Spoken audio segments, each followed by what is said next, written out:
Hey everyone, my name is Pam Curry and I'm here today on behalf of Tablet Academy Scotland and Microsoft Education. So in the course of this coming year, Tablet Academy will be delivering a range of training and support to Scotland's schools and education community on behalf of Microsoft. That's going to see us look at Glow and Microsoft 365 and other Microsoft tools and how we begin to make the most of them in the classroom for blended learning, for automating our own work, and for creating engaging content and learning experiences for children and young people. Today's session is aimed primarily at student teachers, so those of you in our teacher training institutions heading out on teaching practice, placement, and beginning to start using these digital tools that are available to schools and education across Scotland through Glow and in local authorities' own working setups. So today we're going to look at the Glow Launchpad, and we're just going to move on to that in just a second. We'll then explore some other key tools that would help you in your teacher journey. You can maybe start using them to create content for classes. You could use them to collaborate with your own peers and maybe colleagues in schools if you have accounts, and you'll be able to use them in your own organisation of your work. So maybe using things like OneNote to keep all your notes together in a kind of virtual ring binder, help you stay organised. But today's session is just a beginners focused session looking at Glow, looking at the Launchpad and how that all works, and how Glow's really a great asset to Scotland's education community by providing that username and password that lets you use so many digital tools with children and young people in our schools. So let's get started. We're going to dive straight in and we're going to log in to Glow through the RM Unify Launchpad. So to find Glow, you just want to go to a web browser and search for Glow Login, and the top item should be Glow Sign In and RM Unify. You just click that link, at which point you'll be taken to the Glow login screen. You see that I've told the browser to remember me, so that my username and password is saved. If you're on a private device, really recommend you do that. You've also got the Glow Scot Twitter feed running down here, and you just click the sign in button and you'll be taken to the Launchpad. So this is your Glow Launchpad. There are a few Launchpads, and to navigate between them, we go to the left hand side. So the first one you see is your own personal one. You can customize that by adding tiles or apps from the app library. Then you've got your local authority or your school institution one. Mine is Managed Council Partners. And then you'll have your local authority in the next level up. And then you've got the Scotland Launchpads. These are all customised by your school, university or local authority. And in the case of Scotland, by Education Scotland for national resources and links for Glow. So that's the left hand menu. You can see you can slide that out there, or you can slide it back in. I'm now going to turn your attention to this top menu where you can see we're on Launchpad, and then we're able to navigate between all the Launchpads. And then you can go to App Library. Just want to tell you that the App Library is often web links, tiles that just take you to websites, but some of them handle login as well. So one of the great things about Glow is that you've got this single username and password that allows you to access some really powerful tools using that one account, and that's what makes it so powerful. Some of these, however, are just websites. So this one here, Into Film, is on my Launchpad. It's really just a link to the Into Film website, but some of them, like Office 365 and Google Workspace, WordPress blogs, will allow you to create accounts and start creating content with those really powerful tools. So that's the app library. I'm going to go back to my Launchpad and just show you what happens when I click that Into Film link. It navigates me out, keeps my Glow Launchpad open on this tab, but in a new tab it opens this Into Film website, which is really just a web link. But that's just to flag up to you that you can customize your Launchpad to add tiles, links, to various different websites and apps that you use on a regular basis. Flagging up a few here that I really recommend is Google's Be Internet Awesome courses there, 360-degree safety tool, which again is really useful. And then when we move into my Manager Council Launchpad, we've got access to Google Workspace, Google Drive, Google Classroom, and then of course our email provided by Office 365, and then all the Office 365 tools here. So we're delivering this session today looking at Office 365. So what we're going to do in the next video is we're going to jump in and look at some of those tools. But one last thing I want to mention while we're on the Launchpad is the Management Console. Now when you come in to work in schools and you've got accounts in schools, you'll be able to use this Management Console to search for students and reset their passwords, which you might need to do quite often. So the Management Console is for managing accounts and managing those student and class passwords. One really useful thing is that you can reset the password for a whole class at a time, which can be really useful if you've got a number of people who just need to get online and you want to do that really quickly. So that's the Glow Launchpad. If you want to go up to the top right hand corner, you'll notice that you've got some settings there that you can control, and I'd really recommend that you add a password recovery email in there. That's how you change your password, set a new password. But yeah, adding a password recovery email can be really handy, and to do that you click on my profile and then over to the left and password recovery. You'll see I've got my Tablet Academy email in there. So we're going to look at Office 365 in the next session, but hopefully that's given you an understanding of the Glow Launchpad, the 4 different Launchpad areas, the app library where you can install apps and tiles to websites, and the Management Console where you can manage passwords and accounts. So in this video we're going to click on one of our Launchpad tiles that will take us into Office 365. Now yours might look slightly differently. These can be set by local authorities, but you're looking for Outlook email, you're looking for Microsoft Word, you're looking for Outlook Calendar. If it says Microsoft 365, then that's going to take you into the Microsoft 365 environment. So let's just do that. I'm going to click on this one here, which is going to take us straight into OneDrive. So let's have a look at what happens once we're in Office 365. So we can tell we're in Office 365 because we've got this orange bar at the top. You can customize that, though yours may not be orange.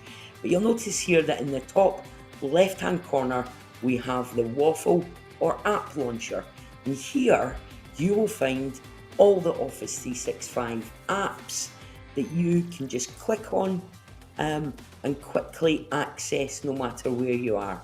So regardless of what app you're in, you find the app launcher and you can navigate between them. So let's just go to all apps and see what Office 365 offers us. I'm going to click up here to where it says Office 365, and then we'll see that we now have this left hand menu which allows us quickly to just jump between them all. So we've got Word, we've got Excel, we've got PowerPoint, Outlook email, slightly different interface there. And then if I'm now back at the app launcher, we've got OneNote, we've got SharePoint, which is hugely powerful, and a number of the Education Scotland hubs run on SharePoint. If I go back to the app launcher, we've also got Microsoft Teams, which we're going to be looking at in a bit more detail later in the session. But that's where you have all your video calls and where you can set assignments for classes and issue work. Very powerful. We've also got PowerPoint, which is another one of the Office apps. So Office Online fully included with this.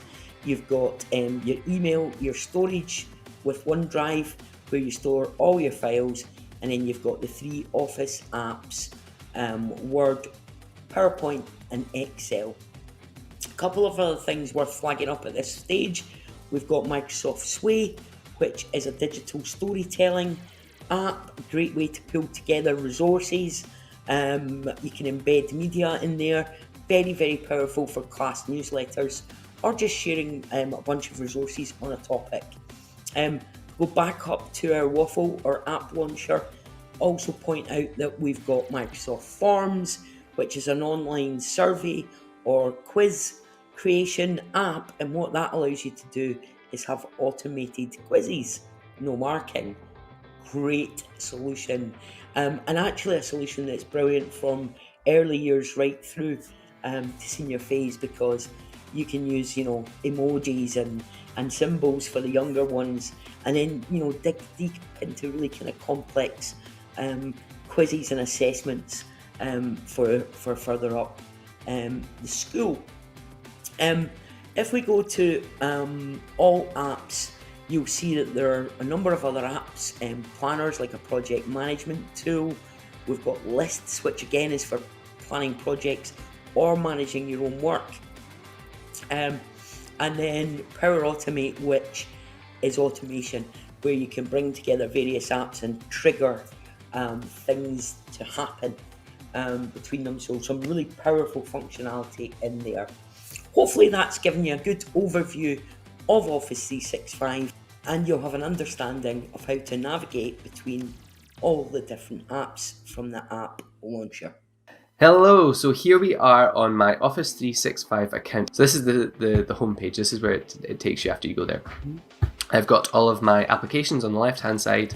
I've got also my recent files in the middle. I'm going to talk to you just now about collaboration and how we can work with others on the files that we create, and how we can mark these and share them out again, how we can share editable files, how we can share read-only files, these kind of things. So here we have my recent files.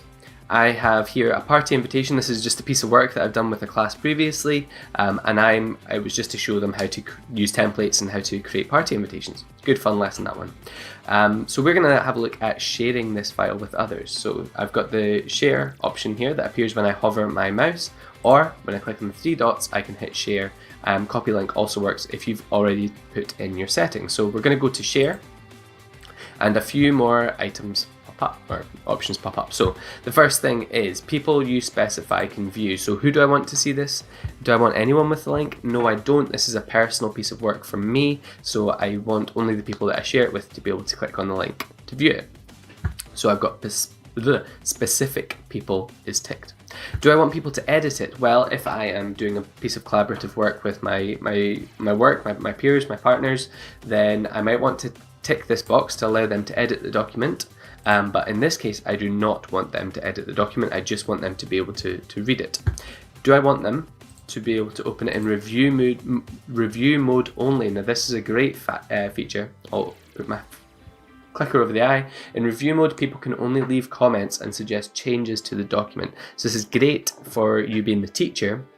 You get your students to either have it that you can edit it, or that you can only open it in review mode only. It's up to you, but that's a great feature, and I'll show you more about that soon. We're going to turn it off for this document though just now. And the last one is block download as well. I would say have that on if possible. When it's editing, you can't turn that on. If you don't allow editing, block download, it just saves your work from being downloaded and then distributed elsewhere. So block download. Then we've got apply. Great. The next options, who do I want to share this with? All you're going to do is type in the email address or the name of the person that you want to share this with. So I want to share this with Pam, so I'm going to type in Pam. And there is my friend Pam, who is also talking to you today. So I want to share this document with Pam. I also want to change it so that Pam cannot edit. So here, when I click on the pen on the right hand side, so it's can edit, can view. Okay, those are the two options there. And you can also add in a message to the person who's receiving it. So they'll receive an email essentially telling them that something's been shared with them. So please may you check this over. Full stop. Super simple. The last few things to point out for you on this collaboration page is we can then send the document. don't want to do that just yet, we can copy the link if you're wanting to share that into somewhere else. Maybe that's Microsoft Teams, maybe you're wanting to put that into, and as students, you're wanting to share your work and you want to do that through, oops, where's it gone? Through WhatsApp or something like that. If it's kind of a joint piece that you're doing as teachers, not the students' work, but as teachers, you can copy the link, whack that up through WhatsApp Web. Great way to share your work there. Or you've got the options down at the bottom, shared with, so people who have the link. We've got Pam, who has, I've sent this to previously, and lastly we've got myself, who has created the document. So that allows you to see who has access to the document. Great. Okay, so once I have sent the document over, you just hit send, as it has done there to Pam, and yep, that's you done. So talking about a wee bit more about collaboration, let's click on the party invitation. So you'll see here, this is just a very basic template for a party invitation that I've used with a class previously. I'm going to pretend that Niall is a student and that I am the teacher now, and I'm going to want to edit this document, but I'm wanting to mark it essentially. So what I want to do up at the top is I'm going to change editing to reviewing, okay? And now what happens is I can actually make changes in the document. Niall's going to get notifications as comments to say that the teacher has made changes, and do I want to accept these changes or do I want to just leave them? So as the teacher, again, I'm going to highlight, I don't like the word party, let's go for extravaganza. So extravaganza, is that how you spell that? We're going with it. And you'll notice that something a bit different happens. So we get a strike through on the original word, so the party, and then beside that is the changes that have been made. So I can click to view suggestions, and I can see that the author, me, Niall, because using the two accounts, has replaced the word party with extravaganza. As the student, do I want to accept this? Yes, I do. So if they click the tick, then it will accept that change, and the cross will get rid of that change. Okay, so I want to change that. So yes, I'm happy with that. Extravaganza, and there we go. So that is the reviewing option. I'm going to go back into editing now, and I'm going to pretend to be the teacher again, so I can now leave comments on this student's work. So I'm going to click comments in the top right hand corner, and I'm going to hit new comment. So as a general comment, this is how you get just a general comment on the piece. So I can then type in Pam's name, there we go, and this means that Pam is then going to get a notification on this piece and say, Pam, may you review this piece of work, please. Okay, I can assign it to Pam, which means that then she's got to tick that she's done that and say that she's done that, or I can just send the comment as is. So I can then hit send, and now you'll notice, oh, Pam doesn't have access. There we go, share and notify. There we go, Pam is now going to get a comment put in, a comment to say that this piece of work needs marked. Now the comment goes where you were last ticked. Okay, so I could highlight this word and leave a comment. There it pops up at the top, or I can just hit new comment from there, and I can say something like new comment, change this to party. Okay, and there we go, there's our comments. And as the person who, back being the student again, I can click on the three dots, I can say resolve thread, so that's been done, and I can, once it's been resolved, it gets the purple around it to say it's been dealt with, and I can actually delete threads as well. Once they've been done, I can edit the comment, I can link to the comment as well. So if I'm wanting to share this as a link to the students and say, look at this piece of work here, then you've got that link there, or if you want to remind someone that you've commented on their work, share the link to the comment. Otherwise, you can delete them once they have been dealt with.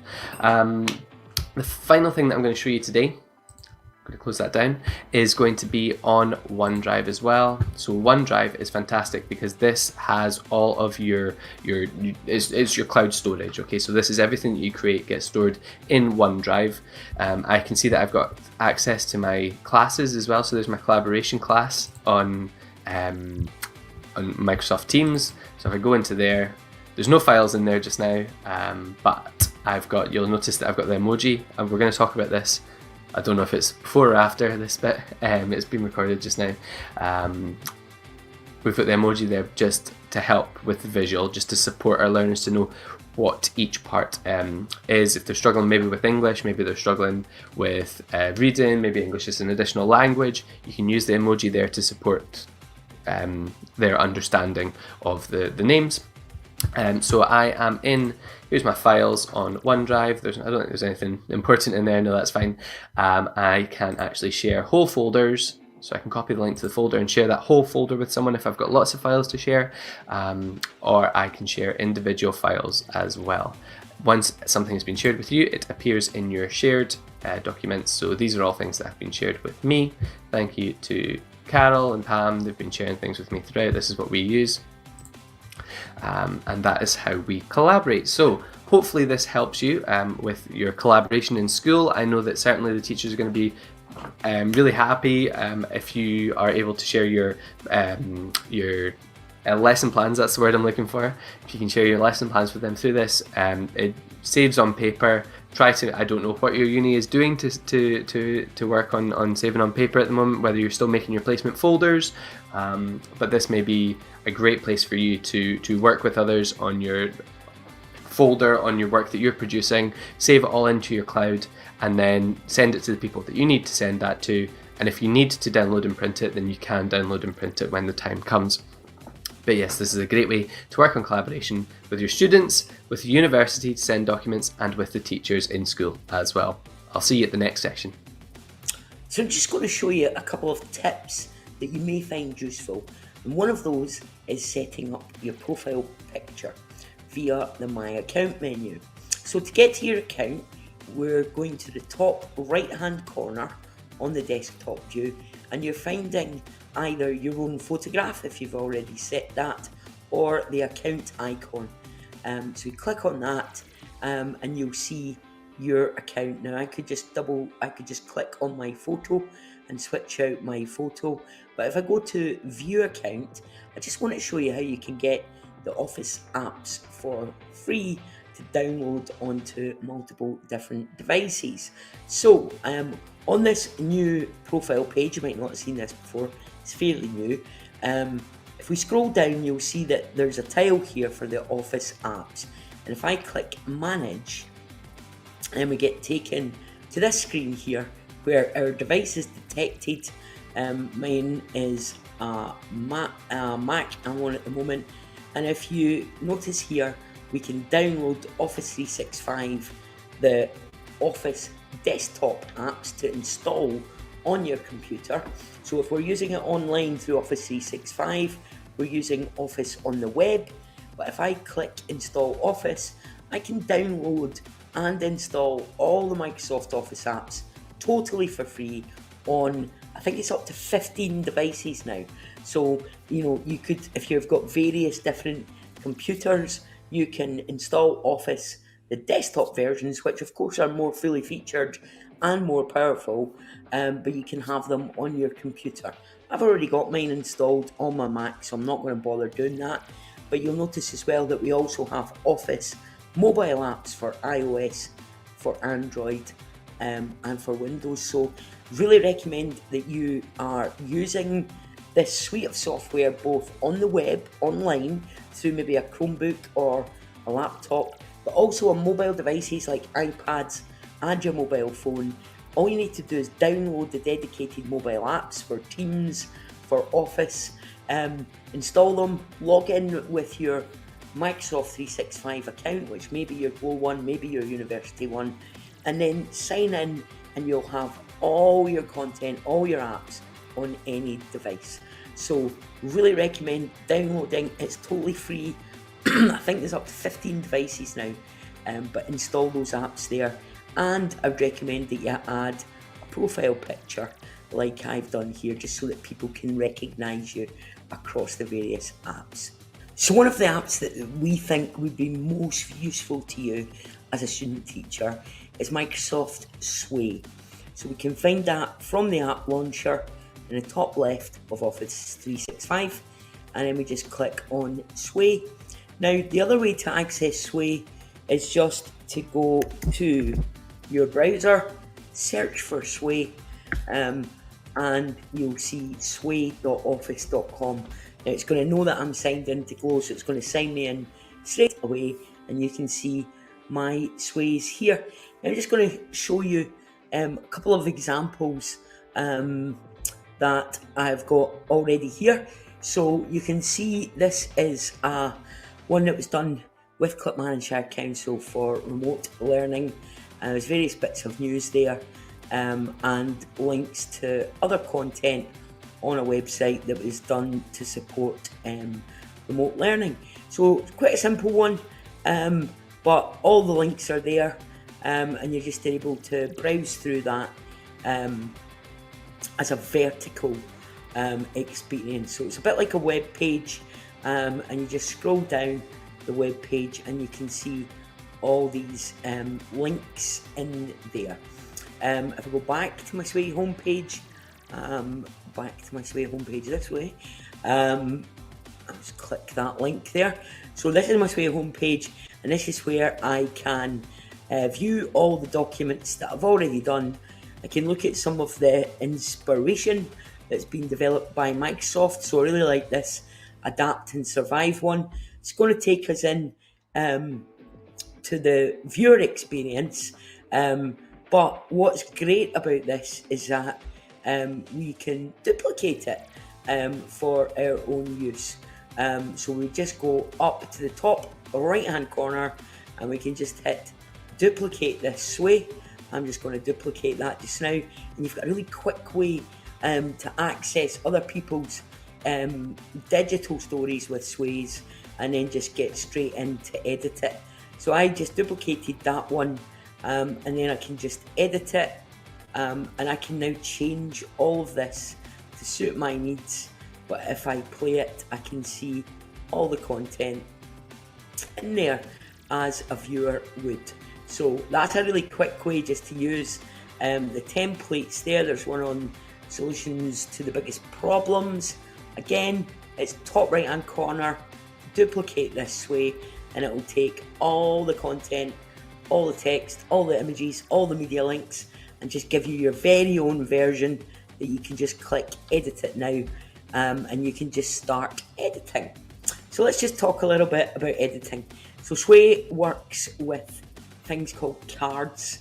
So these little boxes are all cards, and wherever you are in Sway, you can add different cards.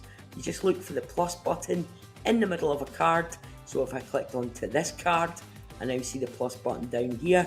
If I click onto this card, I now see the plus button down here, and you can just click the plus button and you get this little menu that you can add in as a piece of content. So there's text, there's media, you can add videos, images, audio, you can embed content like things I've got embedded like YouTube videos, Vimeo videos, Microsoft Forms, and it all gets held together in this digital web page that your viewers can just browse through like this. So this one's great, it's got a number of different videos and I can just navigate them like that. In the next video, we'll look at editing this way and how to pull together lots of digital content into one space. So one of the things I really like to do with Sway is to start from a topic. So from the sway.office.com homepage, you can just click start from a topic. And what you get here is a search box where you can search for some kind of theme or topic. So I'm just going to search for climate change. It's going to be on everyone's mind right now. And we just click create outline. Now we've got a wee bit of Wikipedia magic happening here. So we're going to go for global warming. And we're just going to create the outline. Now what this is going to do is just pull some content in from Wikipedia. It's not going to be particularly dynamic, but then you can go in, just preview it, see what's there. We've got some nice images being pulled in. It's not a huge amount of content there, but it's quite a nice way just to get started with these cards. So I mentioned in the last video, we're going to look at the cards. So you notice here, we've got this climate change here. and there's no background image. Just want to show you, if you click on background, then what happens on the right hand side of your screen is we get a search box. It's already picked up through scanning the text of our page that we're looking for climate change. So we just click on that. The default is that we're searching Creative Commons, so there's a good kind of digital literacy and responsible use message going on there for all of us. If you have permission to use an image, you can deselect that by unchecking the box. Clicking on the link just takes you to more about the Creative Commons license. But yeah, this is all about copyright and image copyright. If you, for example, had permission for this one, you could use that one. And then if we click on play up here, we can always see what our sway is going to look like, and you can see that this one is now much more visual. To get back to the editor, you just click on edit, and at this point let's add another card. So I'm going to click the plus button and here we'll add a heading. So maybe the heading would be, what is it? And again, we could put an image in here. Our browser's still open, so maybe we're looking for a question, and we'll maybe get like there's a nice icon we could just drag over there. Now, one of the things you can do here is you could link up this text, take it off somewhere else. I'm not going to do that just now. I'm just going to use that as a heading. We're going to click plus, and we're going to add some more content here. So let's add a text box. That was a heading. This is now a text box where we could just add some text of our own, bullet point list, a numerical list. We can link up the text, we can change the formatting, and we can change the size. So this here would make that a bigger piece of text on the screen, and the smaller one would make it smaller on the screen. I'm just going to nab some text from here about Creative Commons. I'm just going to pop that in just to show you what those two text sizes look like. So we're now on the small one. If I hit play, we've got our question. Can't really see much of our question mark. There's the small text. Top right to edit. Let's make it bigger. Let's play that again now, and we'll see that our text has got bigger and it's in this kind of highlighted format. Go back to the top right. We're going to click edit, and let's now show what kind of media we can insert. So we click media, and the options are image, video, audio, or we can add embed code. The embed code works with Microsoft Forms, SharePoint, SoundCloud. You could use documents, various. It's worth a try. Not every embed code works, but quite often you'll find something that will just embed really nicely. A Microsoft form, quiz, or survey is really powerful.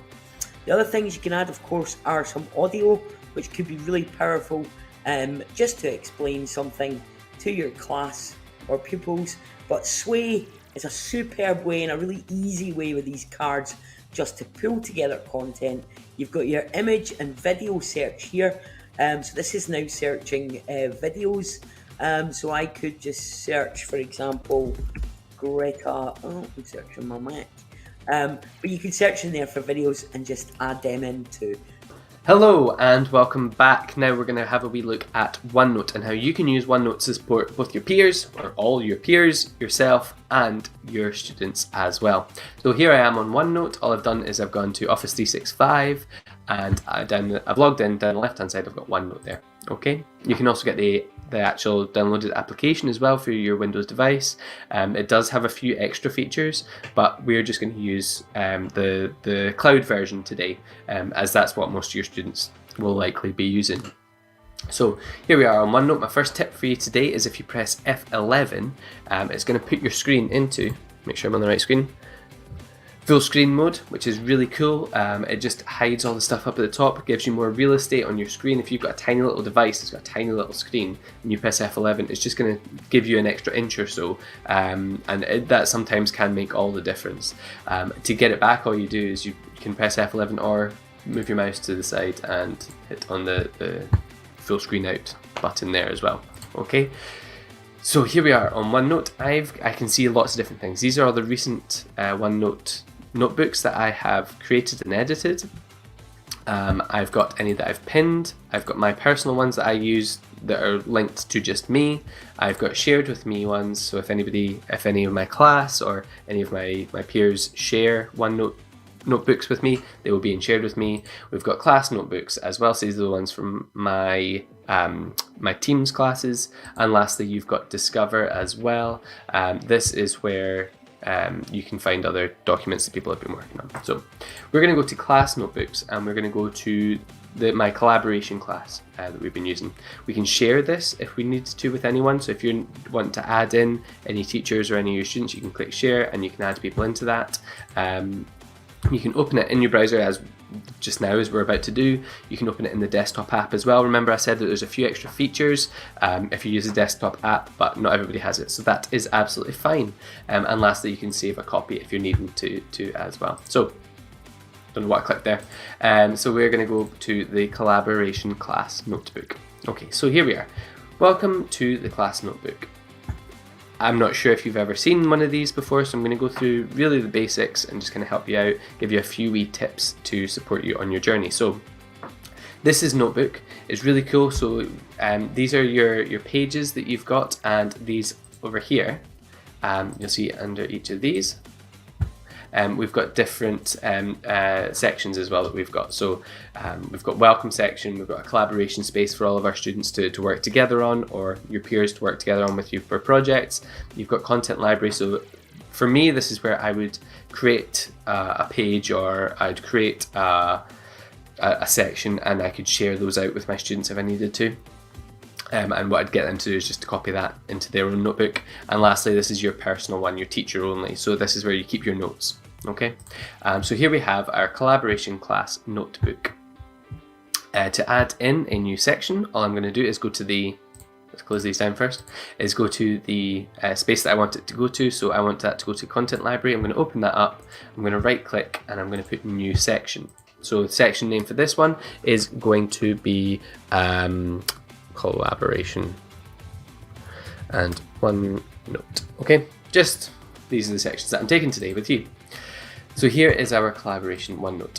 I can right click and I can change the color if I want to. So let's go for, that's a nice color there, the teal. I can rename it if I need to.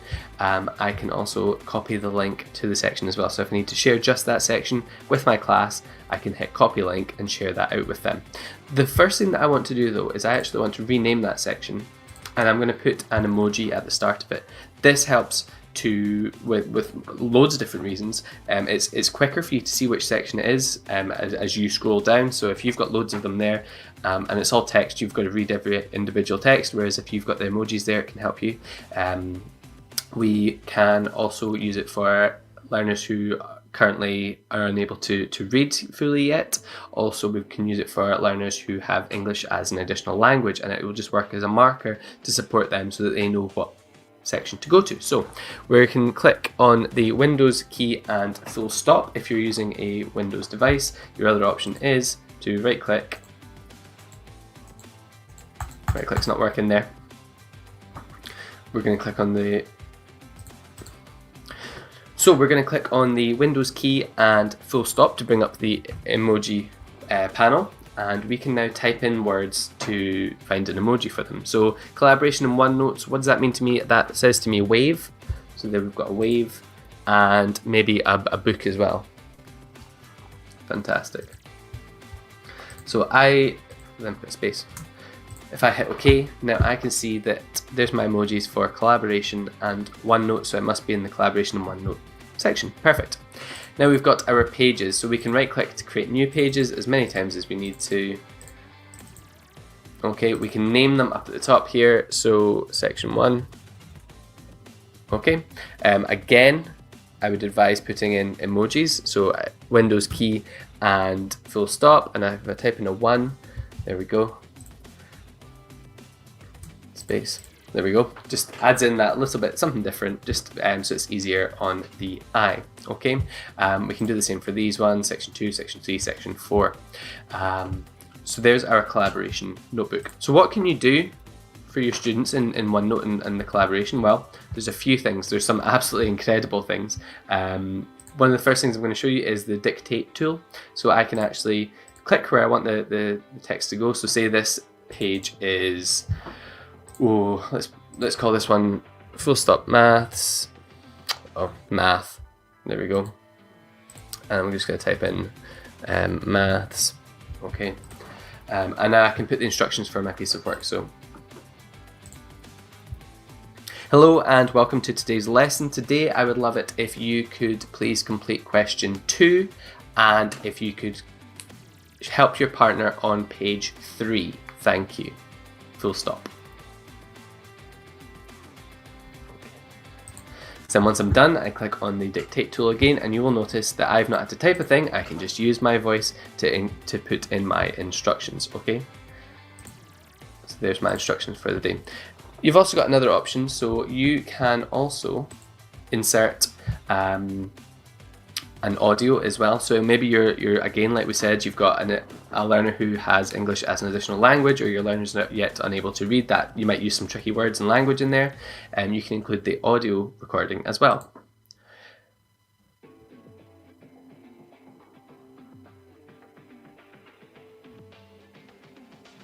Was it started? Oh, it started. Hello and welcome to today's lesson. Today I would love it if you could please complete question 2 and if you could help your partner on page 3. Thank you.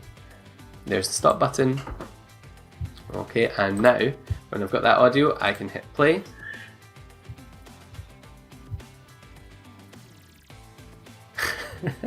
I was waiting. Numpty. Was it started? Oh, it started.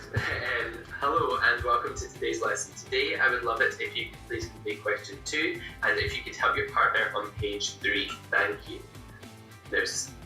Okay, so there's my audio recording as well for my students. The next thing that we're going to do is we are going to draw as well. So I have a few tools that I've got here. I'm just going to go for the blue pen. Now I'm using my mouse here, so it's not going to be fantastic, but I'm going to start writing out some of my questions, okay? So 2 plus 3 equals. 2 add 3 equals, okay? So there's my maths. I can do my maths in it. I could do handwriting if I wanted to. You can change the thickness of the pen if you're needing to, and you can change the color. There's a few more colors in there, but I've got another option over here. I've got the maths option that we can use. So I'll turn this on. Just going to close that down, and I'm going to highlight this piece of work here. So 2 add 3 equals, okay? And I'm going to hit math, and it's found the sum for me. 2 add 3 equals, and I can either ink to math. There we go. So it's actually going to put that in. If you've got learners who are starting to learn about to the power of, or maybe they're using certain maths symbols that they can't find in the symbols part, they could draw those in and then click ink to math. And now we've got our maths problem. So I'm going to go back and I'm going to hit fix it. Just draw that in again. We'll go for green. So 2 add 3 equals. Okay. Get the highlight tool, find the box, find the piece of maths, and 2 add 3. Select an action, evaluate, and it's going to tell us that the answer is 5. Okay, it's also going to show us the solution steps as well. There we go. So yeah, that's something really cool that we can do. Now I'm also going to do, I'm going to highlight this text again. I'm going to hit math, select an action, evaluate, and I'm going to generate a practice quiz as well. So if you've got students who are firing on ahead, and you've already used the maths function tool to get them to check their work, you can click generate a practice quiz, and what it's going to do is it's going to give you a practice quiz that you don't even have to put in. You don't have to type in any answers, any questions. You just have to say how many questions you want. Let's go for 5 questions, and it's going to generate a quiz using the same kind of rules as the maths question that they have just answered. So here we go. Evaluate. What is 2 plus 2? You've also got the Immersive reader in there to support you. It's going to read that out to your students. 1. Evaluate. 2 plus 2. 4. 1. Okay, and it's going to read those all out to you. You've got your voice settings, as we will just about to have a look. We're about to have a look at the Immersive Reader. So we can use Immersive Reader here, and it's going to give us a quiz for our students. Those fast finishers, there's not going to be any more sitting around waiting. Fantastic. Okay, so that is some tools that we can use in OneNote. The last thing we're going to have a look at is the Immersive Reader. Okay, so it is hidden in the View tab up at the top, and I'm going to put in a little bit of text, so I'm going to pause you just there. Okay, so here we are. I've got a little bit of text here, and we're going to ask the Immersive Reader to read it out for us. This is fantastic for your writing. If you get your students to write the text, maybe they're creative writing, maybe you're doing short stories, and get them to write the text. And you know what? Sometimes you've written screeds and screeds, and you just can't face reading it back. Let's use Immersive Reader to get that to read it back to us. It's also fantastic if you have any students who again are yet unable to read, or who have English as an additional language. If you're setting questions or setting work through Notebook, use the Immersive Reader and it will read it back to them. So Immersive Reader. So we've got a few settings here. We can change the text size. Okay, I like it to be about 42. We can increase the spacing as well if we need to separate the words a little bit more. Change your font. So I prefer Comic Sans, because look at the A there. It's got the rounded A. It's not got the A that's got the like the Calibri there. It's got the hat on it, the two-story A. So I prefer Comic Sans for my learners. There's not a great amount of fonts there, but we'll go with that. You can also include an overlay as well. So if you've got any learners who have an additional support need and require an overlay, you can use these. I would suggest not going with white because it can tire your eyes. It's also it's easier to read the black on a kind of a coloured kind of background, like an off-white kind of yellowish, is kind of what we would recommend previously, but these are quite bright. You can see my face is changing colour there as well as I change the colour, so I'm going to go with the sepia tone there. We've got a few other settings, so you can include different colours for nouns, verbs, adjectives and adverbs. I'm going to turn that off just now. And lastly, you can add in line focuses as well, so that means it will put a black bars top and bottom, and it will cover up the rest of the screen for you. So line focuses, if you want them to include 5 lines or 1 line. You get the picture dictionary as well, and you can translate the document as well. I'll show you that afterwards. So let's turn off the line focus just now, and let's listen to our story. So I like it to be at 1 speed, and let's go for the female voice. Okay, play. Once upon a time there was a cat named Sandy. Sandy the cat enjoyed singing and going to the shops with their granny. One day the shop was closed. Ooh, that doesn't sound right. One da, that should be day. Da. That's not correct. Okay, so what I can now do is I can go back and I can edit that word to say day. This is a great way for you to use it as OneNote and the Immersive Reader as a spell checker to support your students. So one day the shop was closed. Now it doesn't work if the word phonetically is correct. So here I've got was, W-O-Z. It doesn't work in that aspect because they're hearing the actual phonetically correct sound there, but you will see it's got the red line under it, so they can see that the spelling of was is not correct. It's none of those. So what we would do is just type that in correctly there. Okay, so we're going to go back to the Immersive Reader now, and we're going to translate this document. So what's really cool is if you've got any students who speak a different language, let's go for, look at all these here. I'm going to go for Polish. This was something that we studied in my class previously. You can choose a single word. So once in Polish is dono or dawno. Let's listen. Dawno. And you can see we've got a picture dictionary there as well to help us. Singing. Śpiewać. Singing. Okay, so they can hear both the English and the Polish version. If you need to translate the whole document, all you do is change from byword to document, and the whole document is changed to Polish. Not the original, just this one in the Immersive Reader. Absolutely amazing. And you can jump between the two up at the top. Okay? and that's the picture dictionary there. You turn it on and off. I'll show you just to prove it. So this will actually read it out in Polish to us. Dawno temu był kot o imieniu Sandy. Okay, so if you've got any additional English as an additional language speakers, they can hear it here. And as I go back to the original document, it's still in English. Okay, so hopefully these tips will help you with OneNote. I've gone on quite a bit of OneNote there, but we've given you loads of different tips to support you on your journey. Hello, thank you so much for joining us today. I know that I have had a great time and Pam has too. I hope that you have learnt loads and that you're taking away some amazing ideas with you onto your next placement. Best of luck from Tablet Academy Scotland, and if you do have any questions, please feel free to tweet us, to find us on TikTok, Instagram, Facebook. We're across all the social medias. Please do let us know your comments and questions, and yeah, we really do wish you the best of luck. We know you'll all be fantastic and amazing. Good luck and thank you for joining us today. Bye!